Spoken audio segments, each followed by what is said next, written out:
Do you like that? Nothing of interest there?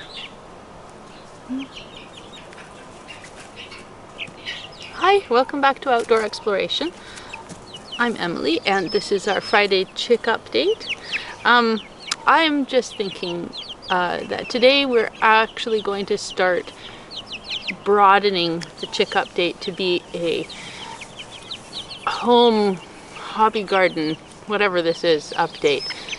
Because as I think I've mentioned before, we're trying to grow a lot more of our own food this year, and I might as well include that with the chicks and tell you how it's going. Here are the chicks at the moment. Hi, yeah, I'm talking about you. They're growing. Nothing terribly exciting to tell you this week. You can see many of them have more feathers. They're about 5 weeks old now.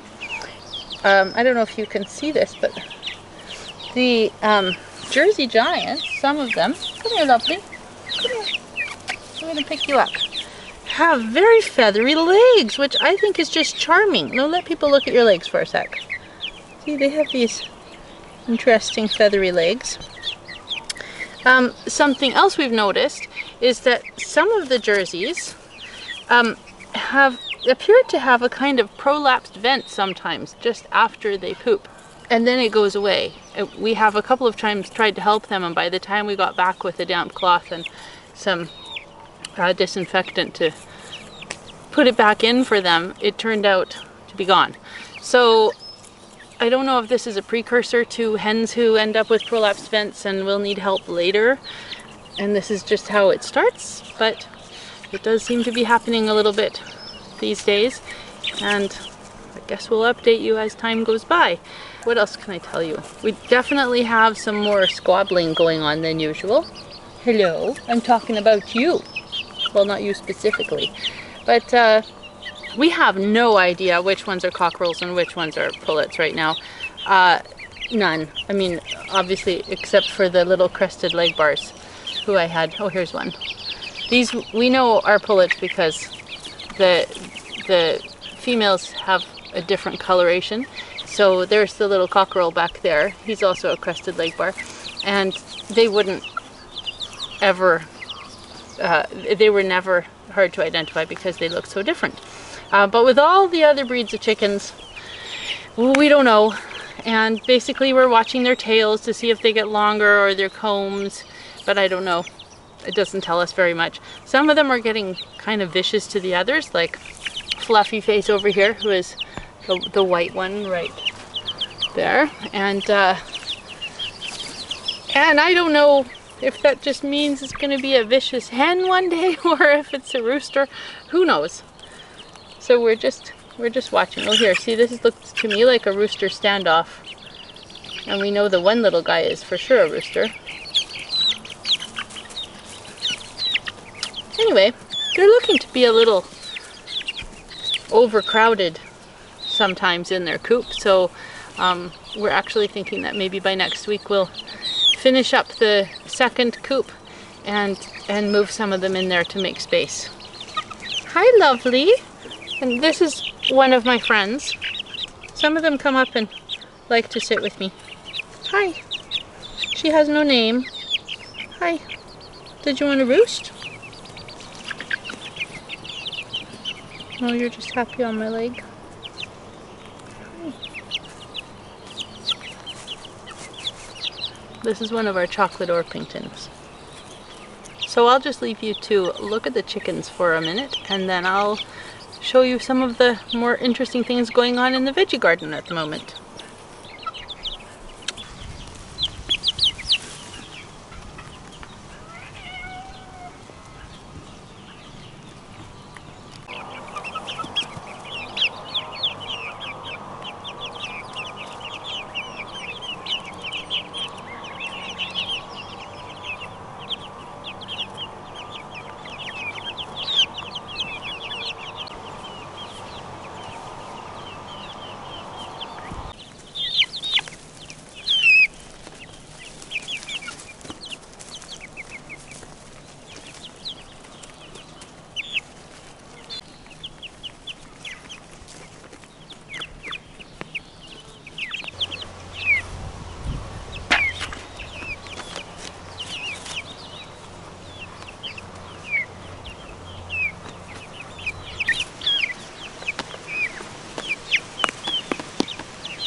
So we'll just leave Annie over there doing her math in the chicken coop, or run I mean, and I thought I'd show you some of the things that either we're experimenting with or having some success with in our veggie garden. So this is there's a little chicken squabble happening over there.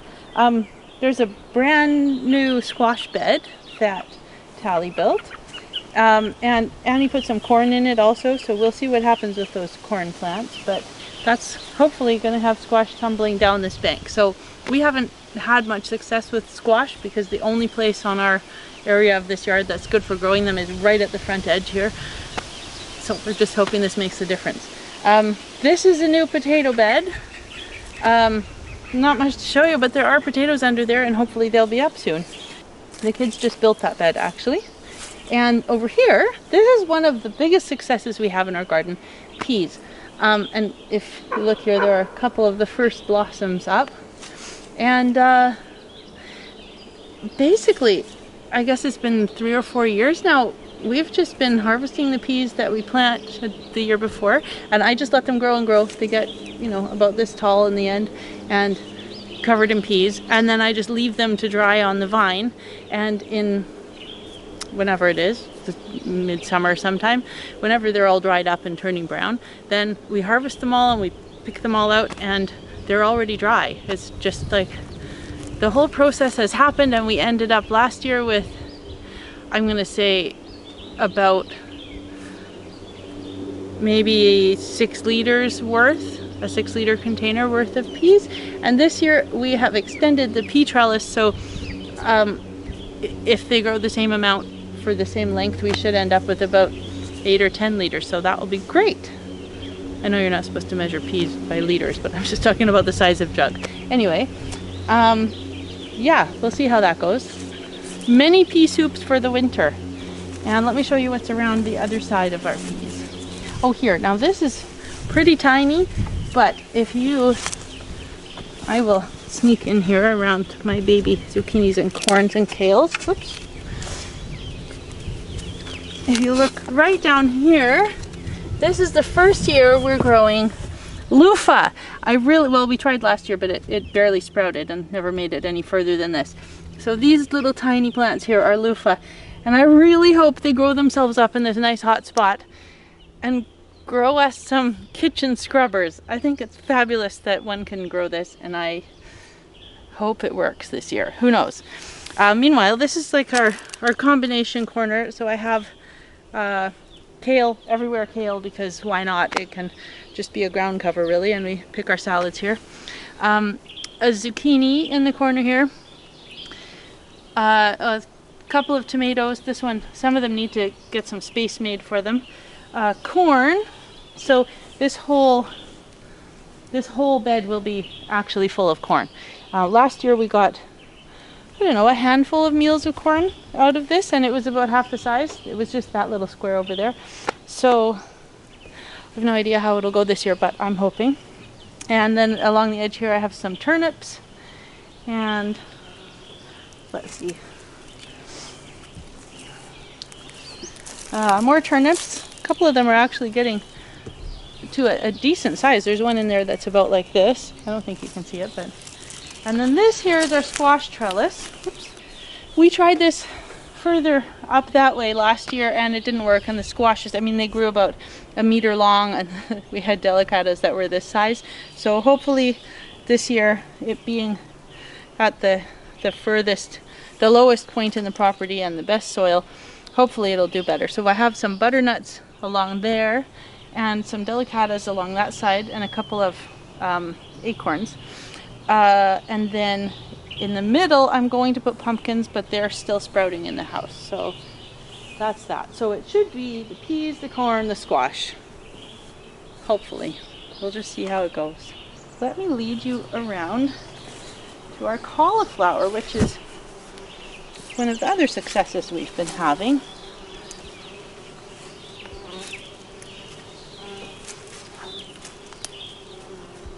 Oh, there's a slug been eating one of these little cauliflowers. So this is our cauliflower bed, and over there between here and the peas is broccoli. I don't know if you can see them, but they're all about this tall right now. Last year we had cauliflower and broccoli in approximately the same places, and I just left the cauliflower. So they are overwintering cauliflower, and we were eating them. We got our heads about this big, many that were this big, but 4 or 5 that were about this big. We were eating them in April, and I left 3 or 4 of them to bloom. I think I left 4, but I only see 3 right now. So anyway, this is a blooming head of cauliflower right here. And you can see it's full of bees. So this is the 2nd or 3rd year that I've had cauliflower bloom and make seeds. And I leave a few for, you know, diversity, so we get the genetics moving around. And I harvest the seeds and we replant them. So yeah, we're into year 3 or 4. And I also have on the other side of the garden, in a less successful cauliflower place, I have a 3-year-old cauliflower that made small, but a whole bunch of small heads again this year. So I'm just leaving these, although we've harvested the heads, and I've planted a few things in between them so to diversify. And I hope we're gonna have a sort of perennial cauliflower forest here, at least. So this is my ongoing experiment, and in my opinion at the moment, success story. Also, while I'm standing here, this place is full of these roses. We don't know exactly what kind they are, but it's some kind of old damask rose from France, and it looks like next week we should be eating rose salads. So that's one of my all-time favorite foods. Basically, I take a bunch of petals from these roses plus some marjoram from up there and eat them with a lemonade salad dressing. Maybe I'll show you that next week. And yeah, let me see if I can pick my way out of here. So look what we have down here. This is our combination sunflower, sweet pea, and bean trellis. And I mean, there are all kinds of herbs also, all kinds of flowers, ferns even, everything growing down there. And every year the beans climb up this trellis further up to the porch, where they eventually follow this little structure I have here, or wires I guess, and make their way into the rose and the peach, which is up there too, and we get a nice shady corner on the porch. So yeah, that's our whole bean harvest for the year. It doesn't look like much down there, but trust me, when this whole thing is covered, we eat beans every day for a month. So it's pretty awesome. So this pair of beds here, the kids just built this year in order that we can grow some sweet peppers, because obviously up here on the porch is the hottest place we have, the sunniest for the longest time every day, and we like peppers. So we have some little tiny red sweet peppers there, and behind me here, these will be yellow sweet peppers, plus a couple of tomato plants for good measure, because my mom sprouted more than she could plant, so we adopted some. And these little mounds are full of cantaloupe seeds. We have 3 of them. The seeds are a bit old, so we actually planted 5 or 6, I think. Rhiannon planted those in each mound. Hopefully we'll get at least 1 or 2 plants out of this experiment. And yeah, we had to build, well, we being the royal we, my husband had to build more supports under the deck here to be sure that it can hold the weight of these things, because quite obviously they're humongous, made out of scrap lumber from the roof he's currently replacing. And yeah, so this is one of our newest experiments. Anyway, I think that's going to be it. I need to put the chicks back in their coop, since the sun seems to be making its way out of their little run right now. And I will see you next week for more outdoor exploration. Until then, happy exploring.